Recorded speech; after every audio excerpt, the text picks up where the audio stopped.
വിളക്കന്നൂറാലയത്തിൽ വെളിപ്പെടുത്തി ദൈവം തിരുമുഖഛായയെന്ന തിരുവോസ്തിയിൽ.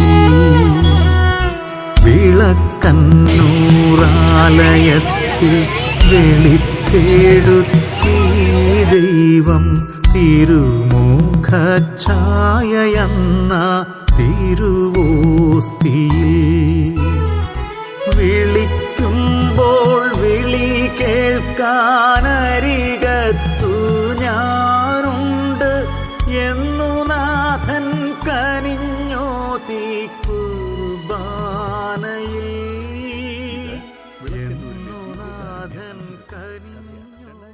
2013 November 15 വിളക്കന്നൂരിലെ Christ the king ദേവാലയത്തിൽ ഫാദർ തോമസ് പതിക്കൽ രാവിലെ ദിവ്യബലി അർപ്പിക്കുകയായിരുന്നു. തിരുവോസ്തി ഉയർത്തിയപ്പോൾ അദ്ദേഹം അതിലൊരു അസാധാരണമായ പാട് ശ്രദ്ധിച്ചു. ദിവ്യബലി തുടരുന്നതിനിടെ ഈ പാട് കൂടുതൽ തിളക്കമുള്ളതാവുകയും ക്രമേണ യേശുക്രിസ്തുവിന്റെ മുഖമായി മാറുകയും ചെയ്തു. അമ്പരന്നുപോയ പുരോഹിതൻ തിരുവോസ്തി ദേവാലയ ശുശ്രൂഷയെ കാണിച്ചു. അദ്ദേഹവും അത് ഈശോയുടെ തിരുമുഖമാണെന്ന് സ്ഥിരീകരിച്ചു. ദിവ്യബലിക്ക് ശേഷം ഈ വാർത്ത അതിവേഗം പരന്നു. അതൊരു അത്ഭുതമാണെന്ന് വിശ്വസിച്ചുകൊണ്ട് ആയിരക്കണക്കിന് ആളുകൾ പള്ളിയിലേക്ക് ഒഴുകിയെത്തി. റോഡുകൾ തടസ്സപ്പെടുത്തിയ ജനക്കൂട്ടത്തെ നിയന്ത്രിക്കാൻ ജില്ലാ ഭരണകൂടത്തിന് വരെ ഇടപെടേണ്ടി വന്നു. അസാധാരണമായ ഈ അവകാശവാദത്തെ കത്തോലിക്ക സഭ നിസ്സാരമായി കണ്ടില്ല. തുടർന്ന് വിശദമായ അന്വേഷണങ്ങൾ നടന്നു. സംഭവം കഴിഞ്ഞ് 3 ദിവസങ്ങൾക്ക് ശേഷം തിരുവോസ്തിയെക്കുറിച്ചുള്ള പഠനത്തിനും ദൈവശാസ്ത്രപരമായ വിശകലനത്തിനുമായി ആ ഓസ്തി അതിരൂപതയിലേക്ക് കൊണ്ടുപോയി. 5 വർഷം അത് ആർച്ച് ബിഷപ്പിന്റെ വസതിയിൽ സൂക്ഷിച്ചുവെന്നുകയും അത് കേടുകൂടാതെ ഇരിക്കുകയും ചെയ്തു. 2018 സെപ്റ്റംബറിൽ തിരുവോസ്തി വിളക്കന്നൂരിലേക്ക് പൊതുവണക്കത്തിനായി തിരികെ കൊണ്ടുവന്നെങ്കിലും അതൊരു അത്ഭുതമായി ഔദ്യോഗികമായി അംഗീകരിച്ചിട്ടില്ല എന്ന് അന്നത്തെ ആർച്ച് ബിഷപ്പ് വ്യക്തമാക്കി. ദിവ്യകാരുണ്യ അത്ഭുതത്തിന് ദൈവശാസ്ത്രപരമായ ശക്തമായ കാരണങ്ങളുണ്ടെന്ന് സഭയുടെ ദൈവശാസ്ത്ര കമ്മീഷൻ നടത്തിയ വിപുലമായ പഠനങ്ങളിൽ അന്ന് കണ്ടെത്തി. കൂടുതൽ അന്വേഷണങ്ങൾക്കായി 2020 ജനുവരിയിൽ തിരുവോസ്തി റോമിലേക്ക് അയച്ചു. ഇതിന്റെ ഭാഗമായി 2024 ബാംഗ്ലൂരിലെ ക്രൈസ്റ്റ് യൂണിവേഴ്സിറ്റിയിൽ ശാസ്ത്രീയ പരിശോധനകൾ നടത്തി. Fourier transform infrared spectroscopy, high performance liquid chromatography and mass spectrometry എന്നിവ ഈ പഠനങ്ങളിൽ ഉൾപ്പെടുന്നു. ഈ ചിത്രം തിരുവോസ്തിയുടെ അതേ പദാർത്ഥങ്ങൾ കൊണ്ട് നിർമ്മിതമായതാണെന്നും ഒരു അന്യവസ്തുവിന്റെ അംശമില്ലെന്നും ഫലങ്ങൾ സ്ഥിരീകരിച്ചതായി പറയപ്പെടുന്നു.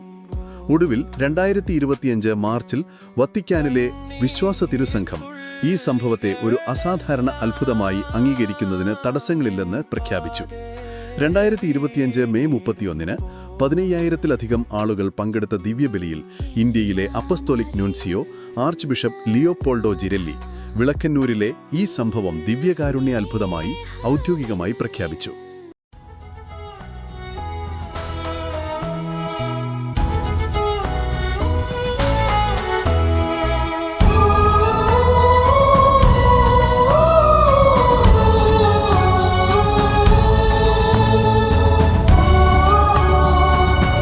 വിളക്കന്നൂറാലയത്തിൽ വെളിപ്പെടുത്തി ദൈവം തിരുമുഖഛായയെന്ന തിരുവോസ്തിയിൽ.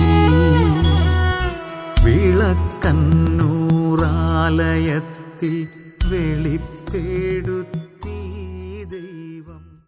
മരിയ സെലിൻ ദേവദാസി, മരിയ സെലിൻ ദേവദാസി. വ്രതവാഗ്ദാനത്തിനു ശേഷം 35 ദിവസം മാത്രം ജീവിച്ച് 26-ാം വയസ്സിൽ നിത്യസമ്മാനത്തിനായി യാത്രയായ ദേവദാസി സിസ്റ്റർ മരിയ സെലിൻ കണ്ണനായ്ക്കൽ ധന്യപദവിയിൽ. കഴിഞ്ഞ ഓഗസ്റ്റ് 5-നാണ് വത്തിക്കാൻ ഇത് സംബന്ധിച്ച പ്രഖ്യാപനം നടത്തിയത്. യേശുവിനോടുള്ള പ്രത്യേക ഭക്തിയാൽ അധ്യാപക ജോലി ഉപേക്ഷിച്ച സിസ്റ്റർ സെലിൻ 1954 ജൂൺ 24-ന് ഉർസുലൈൻ സഭയിൽ ചേർന്നു. വെറും 3 വർഷം മാത്രമാണ് സന്യാസ സഭയിൽ അംഗമായിരിക്കാൻ സിസ്റ്ററിന് കഴിഞ്ഞത്. തൃശൂർ രൂപതയിലെ കുണ്ടന്നൂർ ഇടവകയിൽ കണ്ണനായ്ക്കൽ ഫ്രാൻസിസ് ഫിലോമിന ദമ്പതികളുടെ മകളായി 1931 ഫെബ്രുവരി 13-ന് സിസ്റ്റർ സെലിന്റെ ജനനം. ഭക്തിഗാനങ്ങൾ എഴുതുകയും പാടുകയും ചെയ്യുന്നത് ഹോബിയായിരുന്നു. കുണ്ടന്നൂർ ദേവാലയത്തിലെ ഗായക സംഘത്തിലും ഭക്തസംഘടനകളിലും അംഗമായിരുന്നു. കോഴിക്കോട് ജില്ലയിലെ കൂരാച്ചുണ്ട് സെയിന്റ് തോമസ് സ്കൂളിൽ അധ്യാപികയായിരിക്കെ സ്കൂൾ മാനേജർ ഫാദർ വർഗീസ് തയ്യലിനോടാണ് മഠത്തിൽ ചേരാനുള്ള ആഗ്രഹം സെലിൻ അറിയിച്ചത്. അങ്ങനെയാണ് ഉർസുലൈൻ സഭയിലേക്കുള്ള വഴിയൊരുങ്ങിയത്. 1957 ജൂൺ 20-നായിരുന്നു വ്രതവാഗ്ദാനം. അവളെ സ്വർഗത്തിലേക്ക് കൂട്ടിക്കൊണ്ടുപോകാൻ താൻ താമസിയാതെ വരുമെന്ന് ദിവ്യനാഥൻ സിസ്റ്റർ സെലിനോട് ദർശനത്തിലൂടെ പറഞ്ഞിരുന്നു. അങ്ങനെ 1957 ജൂലൈ 25-ന് നിത്യസമ്മാനത്തിനായി സിസ്റ്റർ യാത്രയായി. 2007 ജൂലൈ 29-നാണ് സിസ്റ്റർ മരിയ സെലിൻ കണ്ണനായ്ക്കലിന്റെ നാമകരണ നടപടികൾ ആരംഭിച്ചത്. 2012 ഫെബ്രുവരി 29-നായിരുന്നു ദൈവദാസി പ്രഖ്യാപനം. യേശുവിൻ കൂടുള്ള യാത്ര ആനന്ദമേ, ആ മാറോടു ചേർന്നിരുന്ന ഭയമില്ലേ, അൻപേറുന്ന കൈകളാൽ അത്ഭുതമായി നടത്തിടും മാധുര്യമേറും മൊഴികളാൽ തൻ സ്നേഹമെന്നോട് പങ്കുവയ്ക്കും. ഒറ്റയ്ക്ക് വീഴുകയില്ല, മടുത്തു മാറുകയില്ല. യേശുവിൻ കൂടുള്ള യാത്ര ആനന്ദമേ, ആ മാറോടു ചേർന്നിരുന്ന ഭയമില്ലേ.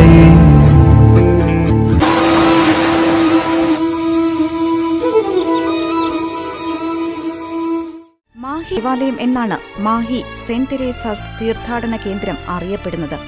കേരളത്തിലെ 11ാമത്തെ ബസിലിക്കയാണ് മാഹി സെന്റ് തെരേസാസ് പള്ളി.